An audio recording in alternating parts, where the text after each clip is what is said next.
सुप्रभात बच्चों।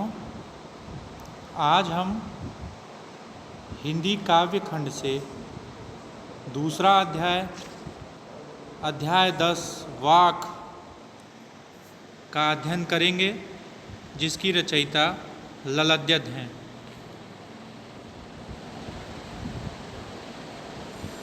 आइए अपनी पाठ्य पुस्तक में देखते हैं।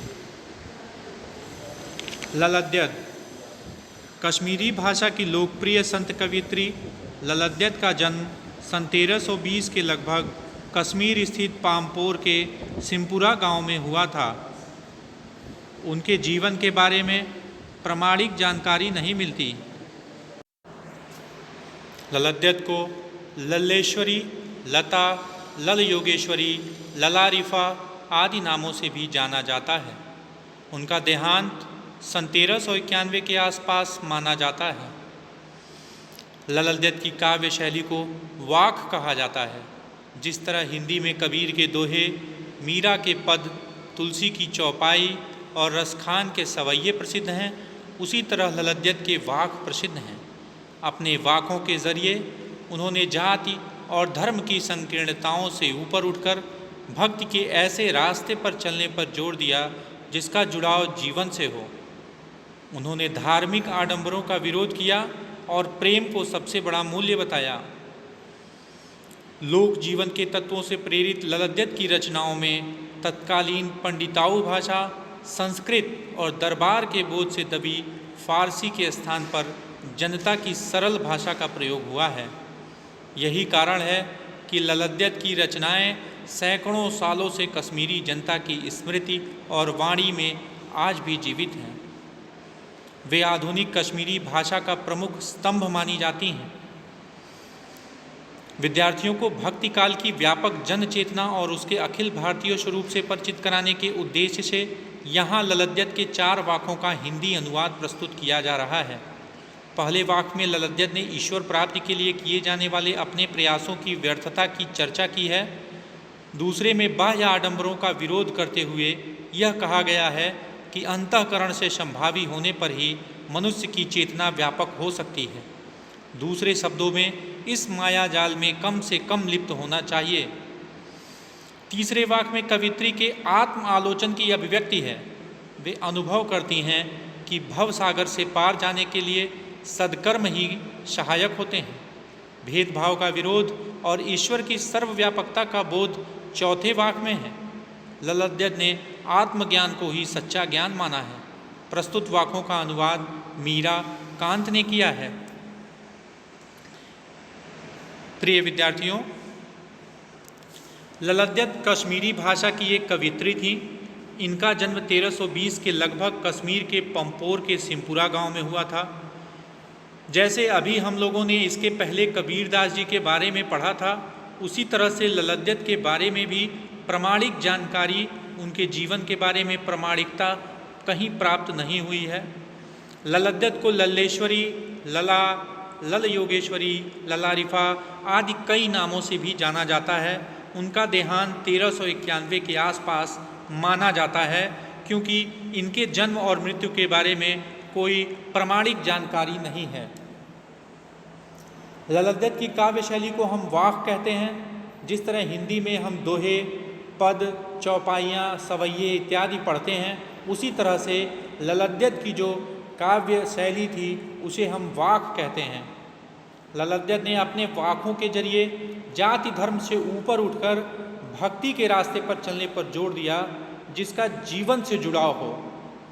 उन्होंने भी धार्मिक आडंबरों का विरोध किया और प्रेम को सबसे बड़ा मूल्य बताया।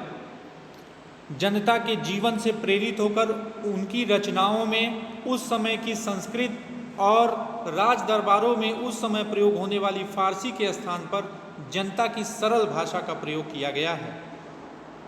इसी कारण से सैकड़ों सालों से कश्मीरी जनता की स्मृति और वाणी में आज भी ललद्यद जीवित हैं। वे कश्मीरी भाषा की प्रमुख स्तंभ मानी जाती हैं। अगले पृष्ठ पर इस अध्याय के संबंध में जानकारी दी गई है। आपकी पाठ्य पुस्तक में दिया गया है कि विद्यार्थियों को भक्ति काल की व्यापक जन चेतना और उसके अखिल भारतीय स्वरूप से परिचित कराने के उद्देश्य से ललद्यत के 4 वाकों का हिंदी अनुवाद प्रस्तुत किया जा रहा है, क्योंकि जो भक्ति काल था उस समय पूरे देश में जन चेतना थी, लोग भक्ति के प्रति समर्पित थे और पूरे देश में जन चेतना थी। इसलिए कश्मीरी कवित्री द्वारा लिखित वाक का हिंदी रूपांतरण आप लोगों को पढ़ाया जा रहा है। पहले वाक में ईश्वर प्राप्ति के लिए किए गए प्रयासों की व्यर्थता की चर्चा है। दूसरे में बाह्य आडंबरों का विरोध करके संभावी होने पर मनुष्य की चेतना व्यापक हो सकती है, ऐसा बताया गया है।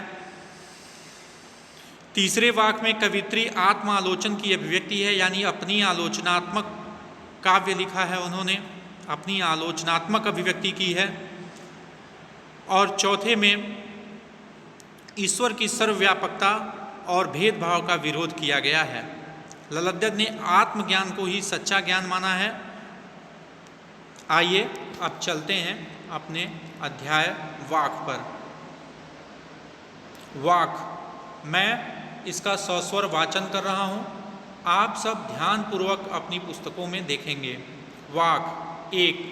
रस्सी कच्चे धागे की खींच रही मैं नाव, जाने कब सुन मेरी पुकार, करें देव भवसागर पार। पानी टपके कच्चे सकोरे, व्यर्थ प्रयास हो रहे मेरे, जी में उठती रह रह हूक, घर जाने की चाह है घेरे। 2। खा खा कर कुछ पाएगा नहीं, न खाकर बनेगा अहंकारी, सम खा तभी होगा संभावी, खुलेगी सांकल बंद द्वार की। 3।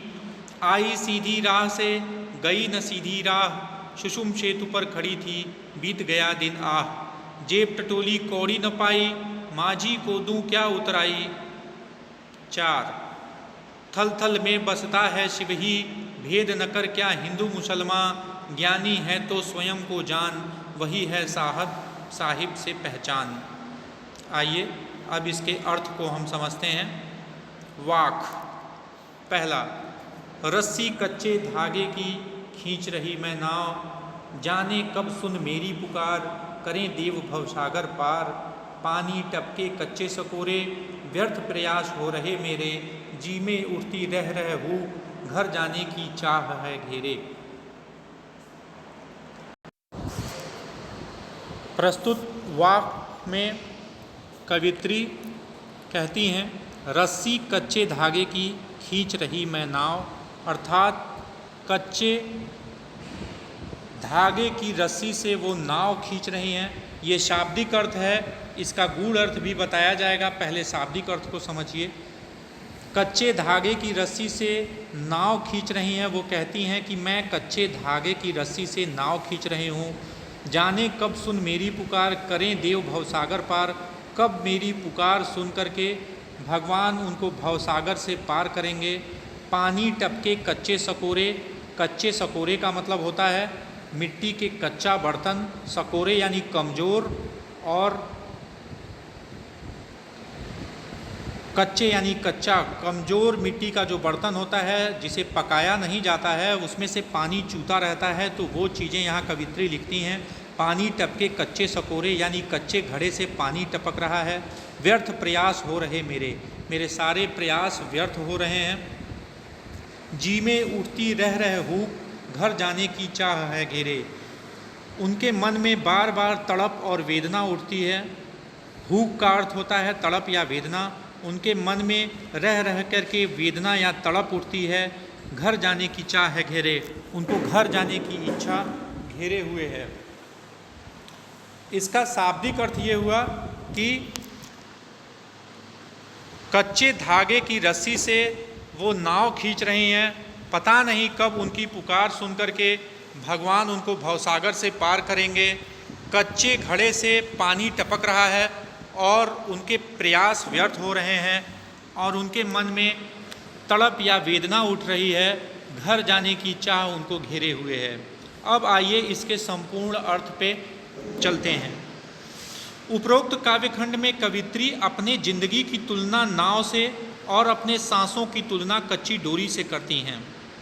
यानी कच्चे, यहाँ जो उन्होंने लिखा है कच्चे धागे की रस्सी, यानी कि इसका अर्थ है कि सांस रूपी कच्ची रस्सी से जीवन या शरीर रूपी नाव को वो खींच रही हैं। जिंदगी रूपी नाव को अपनी सांस रूपी कच्ची डोरी से खींच रही हैं, यानी जैसे तैसे अपनी जिंदगी गुजार रही हैं।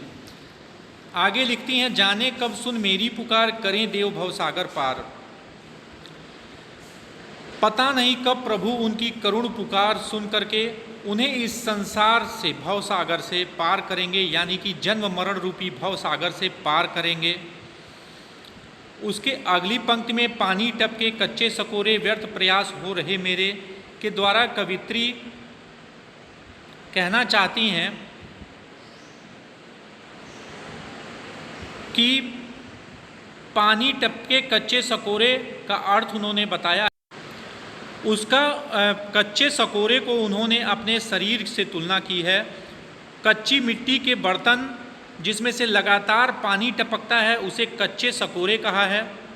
अर्थात इसका तात्पर्य यह है कि हर दिन बीतने के साथ कवित्री की उम्र कम होती जा रही है और उनके ईश्वर से मिलने के सारे प्रयास व्यर्थ होते जा रहे हैं। आगे लिखा है, जी में उठती रह रहे हूँ घर जाने की चाह है घेरे, यानी कवित्री का मन बार बार प्रभु से मिलने को तड़प उठता है और अब उनके अंदर सिर्फ अपने घर यानी कि परमात्मा में विलीन होने की व्याकुलता बढ़ती ही जा रही है। एक बार पुनः इसका अर्थ समझें। कवित्री अपने जीवन की तुलना नाव से और अपने श्वासों की तुलना कच्ची डोरी से की हैं। कवित्री कहती हैं कि मैं अपनी जिंदगी रूपी नाव को अपनी श्वासों रूपी कच्ची डोरी से, अपनी जिंदगी रूपी नाव को अपनी सांस रूपी कच्ची डोरी से खींच रही हैं, यानी जैसे तैसे अपनी ज़िंदगी बिता रही हैं। कवित्री कहती हैं, पता नहीं कब प्रभु उनकी करुण पुकार सुनकर उन्हें इस संसार के जन्म मरण रूपी भवसागर से पार उतारेंगे। कच्ची मिट्टी के घड़े या बर्तन से अपने जीवन की तुलना करते हुए वो कहती हैं कि कच्ची मिट्टी के घड़े जैसे पानी गिरता टपकता है, उसी तरह से उनके जीवन का अब एक एक दिन समाप्त हो रहा है। उनकी उम्र कम होती जा रही है और प्रभु से मिलने के उनके सारे प्रयास व्यर्थ होते जा रहे हैं। कवित्री आगे कहती हैं, उनका दिल, उनका हृदय बार बार प्रभु से मिलन के लिए तड़प रहा है और अब उनके अंदर सिर्फ अपने घर जाने यानी उस परमात्मा में विलीन होने की, परमात्मा के पास जाने की व्याकुलता बढ़ती जा रही है। आइए दूसरे वाक्य पर, खा खाकर कुछ पाएगा नहीं, न खाकर बनेगा अहंकारी। सम खा तभी होगा संभावी, खुलेगी सांकल बंद द्वार की। पहले इसके शाब्दिक अर्थ में आते हैं, खा खाकर कुछ पाएगा नहीं, न खाकर बनेगा अहंकारी। खा खाकर यानी खा खा करके यानी सांसारिक जीवन का उपभोग करते हुए कुछ पाएगा नहीं, न खाकर बनेगा अहंकारी। और यदि कुछ नहीं खाएगा तो अहंकारी हो जाएगा। सम खा मतलब समान, सम अर्थात समान, बराबर खा तभी होगा समभावी यानी समान भावना होगी। खुलेगी सांकल बंद द्वार की। सांकल यानी जो पुराने ज़माने में दरवाजे जो बंद किए जाते थे उसको सांकल कहते थे, बंद द्वार की सांकल खुलेगी। आइए अब इसके संपूर्ण अर्थ पर चलते हैं। इस खंड में कवित्री ने जीवन में संतुलन बनाकर चलने की अहमियत को समझाया है और जीवन में मध्यम मार्ग को अपनाने की बात कही है। कवित्री कहती हैं कि मनुष्य को बहुत अधिक सांसारिक वस्तुओं व भोग विलासिता में नहीं रहना चाहिए, इससे कुछ भी हासिल नहीं होगा। खा खाकर कुछ पाएगा नहीं अर्थात सांसारिक चीज़ों का उपभोग करके कुछ प्राप्त नहीं होगा। दूसरे में लिखती हैं कि न खाकर बनेगा अहंकारी। यदि आप कुछ नहीं खाएंगे या वैरागी जीवन अपना लेंगे, सन्यासी जीवन अपना लेंगे तो आप अहंकारी हो जाएंगे। आपको इस बात का अहंकार हो जाएगा कि मैं ईश्वर को शीघ्र प्राप्त कर लूँगा या मैं ईश्वर के बहुत करीब हूँ। यदि आप सांसारिक जीवन का ज़्यादा उपभोग करते हैं तो आपको कुछ प्राप्त नहीं होगा और यदि कम उपभोग करते हैं तो आपके अंदर एक अहंकार हो जाएगा कि हम ईश्वर के ज़्यादा करीब हैं। आगे कवित्री बताती हैं, सम खा तभी होगा समभावी, खुलेगी सांकल बंद द्वार की। कहती हैं कि दोनों के बीच के रास्ते को उन्होंने बताया है। कि जीवन में संतुलन बना करके चलना चाहिए, न बहुत ज़्यादा सांसारिक चीज़ों में लिप्तता और न ही एकदम वैराग्य की भावना रखनी चाहिए, बल्कि दोनों को बराबर यानी संतुलित मात्रा में अपने जीवन में जगह देनी चाहिए, जिससे समानता की भावना मन में उत्पन्न होगी। समखा यानी दोनों के साथ, यानी सामाजिक जीवन में रहते हुए, सांसारिक जीवन में रहते हुए ईश्वर को प्राप्त करने के लिए आप प्रयास करेंगे, यानी समान रहेंगे, ज़्यादा उपभोग भी न करें और वैरागी भी न बने, तो आप समभावी होंगे, यानी आपके मन में समानता की भावना उत्पन्न होगी। हृदय में दूसरों के लिए प्रेम, दया, करुणा, उदारता की भावना जन्म लेगी और मन की दुविधाएं दूर होंगी। और फिर हम लोग खुले मन से अपने जीवन में अपना पाएंगे किसी को भी। अपने मन में खुले मन से आप सारी दुनिया को देख पाएंगे। इस तरह से आपके मन में जो बंद द्वार है वो समानता के भाव से खुल जाएंगे। इसका संपूर्ण अर्थ एक बार फिर से बताता हूँ। जीवन में मध्यम मार्ग को अपनाने की बात कहते हुए कवित्री कहती हैं कि मनुष्य को बहुत अधिक सांसारिक वस्तुओं व भोग विलासिता में जीवन नहीं बिताना चाहिए। इससे कुछ भी हासिल नहीं होगा, बल्कि इससे वह प्रतिदिन आत्म केंद्रित ही बनता जाएगा और सब कुछ त्याग कर वैराग्य धारण करने से भी कुछ हासिल नहीं होगा। इससे व्यक्ति अहंकारी बन जाएगा, उसके अंदर ईश्वर के करीब होने का अहंकार आ जाएगा। इसलिए जीवन में संतुलन बना करके चलना चाहिए, न बहुत ज़्यादा सांसारिक चीज़ों में लिप्तता और न ही एकदम वैराग्य की भावना रखनी चाहिए, बल्कि दोनों को बराबर यानी संतुलित मात्रा में अपने जीवन में जगह देनी चाहिए, जिससे समानता की भावना उत्पन्न हो और मन में समानता की भावना आए और हृदय में दूसरों के लिए प्रेम, दया, करुणा, उदारता की भावना जन्म ले, मन की दुविधाएं दूर हों और फिर सभी लोगों को खुले मन से जीवन में अपना पाएं, जिससे हमारे हृदय के द्वार सभी लोगों के लिए समान भाव से खुल जाएं और जो अज्ञानता का दरवाज़ा हमारे मन में है वो खुल जाए और हम ज्ञान प्राप्त कर सकें। आइए चलते हैं तीसरे वाक्य पे। आई सीधी राह से गई न सीधी राह, सुषुम सेतु पर खड़ी थी बीत गया दिन आह, जेब टटोली कौड़ी न पाई, माझी को दूं क्या उतराई। तो आइए इसका अर्थ समझते हैं। इस काव्यखंड में कवित्री अपने कर्मों पर पश्चाताप कर रही हैं। वे कहती हैं वो इस दुनिया में आई थी जब उन्होंने जन्म लिया था, तब उनका मन एकदम पवित्र और निर्मल था, यानी आई सीधी राह से, कोई सीधा रास्ता था, उसमें कोई भेदभाव उनके मन में नहीं था, रास्ता एकदम साफ सुथरा था। गई न सीधी राह, लेकिन सीधी राह से वापस नहीं जा पाई, क्योंकि उनके मन में राग द्वेष की भावना उत्पन्न हो गई, भेदभाव, सांसारिक माया मोह के बंधनों में पड़ गई। आगे लिखती हैं सुषुम सेतु पर खड़ी थी बीत गया दिन आह। वह यह कहती हैं कि भक्ति के मार्ग को चुनने की बजाय उन्होंने हठयोग के मार्ग को चुना और अपने और परमात्मा के बीच सेतु बनाने के लिए कुंडली योग को जागृत करने का सहारा लिया। यहाँ पर सुषुम सेतु दी गई है। सुषुम सेतु सुषुम्ना नाड़ी रूपी पुल है। सुषुम और सेतु, सेतु का अर्थ होता है पुल और सुषुम यानी सुषुम्ना नाड़ी। हठ योग में शरीर की 3 प्रधान नाड़ियाँ होती हैं, जिसमें से एक प्रमुख नाड़ी सुषुम्ना होती है, जो नासिका के मध्य मार्ग में स्थित होती है। इसका प्रयोग अधिकतर हठ योग में किया जाता है। तो यहाँ उसी सुषुम्ना नाड़ी की बात लिखी गई है। कवित्री कहती हैं कि भक्ति मार्ग को चुनने की बजाय हठ योग का मार्ग चुना और अपना सारा जीवन इसी में बिता दिया। आगे लिखती हैं जेब टटोली कौड़ी न पाई, माझी को दूं क्या उतराई। जब वो अपनी ज़िंदगी का हिसाब किताब जेब टटोली यानी ज़िंदगी का हिसाब किताब की, तो कौड़ी न पाई, अर्थात उनको कुछ नहीं मिला। माझी को दूं क्या उतराई, यानी इस भवसागर को पार कराने वाले माझी यानी नाविक। माझी का अर्थ होता है ईश्वर, गुरु या नाविक। यहाँ पर नाविक अर्थ होता है, लेकिन यहाँ पर ईश्वर या गुरु यहाँ पर अर्थ होगा, जो भवसागर को पार करा रहा है। तो कहती हैं कि भवसागर को पार कराने वाले ईश्वर या गुरु को अब मैं क्या दूँ, उतराई उनको क्या दूँ। मेहनत के जो उन्होंने हमें भवसागर पार कराया है, इसके भेंट स्वरूप उन्हें क्या देंगी। अब इसका स्पष्ट अर्थ देखते हैं, पूरा अर्थ देखते हैं हम। इस काव्यखंड में कवित्री अपने किए गए कर्मों पर पश्चाताप कर रही हैं। वे कहती हैं कि जब दुनिया में आई थी, यानी जब उन्होंने जन्म लिया था, तब उनका मन एकदम पवित्र और निर्मल था। उनके मन में किसी के प्रति राग द्वेष की भावना नहीं थी, लेकिन अब जब जाने का समय आया तो उनका मन छल कपट, भेदभाव और सांसारिक माया मोह के बंधनों से भरा पड़ा है। उन्होंने परमात्मा को पाने या उनसे मिलने के लिए सीधा रास्ता यानी भक्ति के मार्ग को चुनने की बजाय हठयोग मार्ग को चुना और अपने और परमात्मा के बीच सुषुम्ना रूपी सेतु बनाने के लिए कुंडली योग को जागृत करने का सहारा लिया, परंतु वे इस प्रयास में भी असफल हो गईं और अब उनको अपनी गलती का एहसास हुआ है तो बहुत देर हो चुकी है, अब उनकी मृत्यु भी निकट आ चुकी है।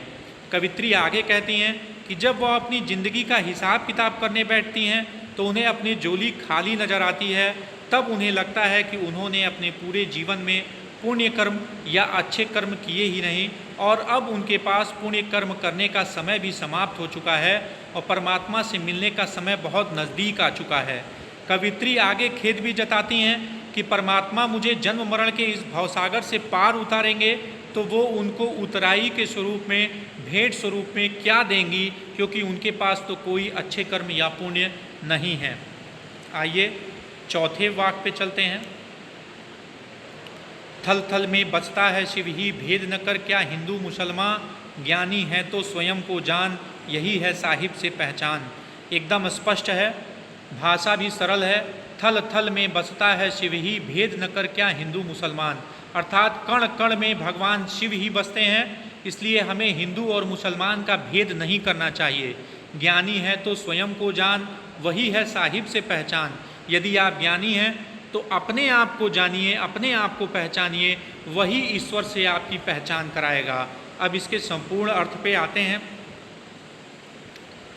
कवित्री कहते हैं कि ईश्वर कण कण में बसता है, वह सबके हृदय में मौजूद है, इसलिए हमें हिंदू और मुसलमान का भेदभाव अपने मन में नहीं रखना चाहिए। कवित्री आगे कहती हैं कि अगर आप सच में ज्ञानी हैं तो सबसे पहले अपने अंदर झांक कर देखिए, अपने आप को पहचानिए, अपने मन को पवित्र और निर्मल करिए, क्योंकि ईश्वर से मिलने का यही एक रास्ता है। इस प्रकार चारों वाक्य मैंने आप लोगों को बता दिया। आशा और पूर्ण विश्वास है कि आप लोगों को ये समझ में आया होगा और आप लोगों ने इसके अर्थ को ग्रहण किया होगा। यदि कोई समस्या है तो आप वो समस्या हमसे साझा करके अपनी समस्या को समाप्त कर सकते हैं। धन्यवाद।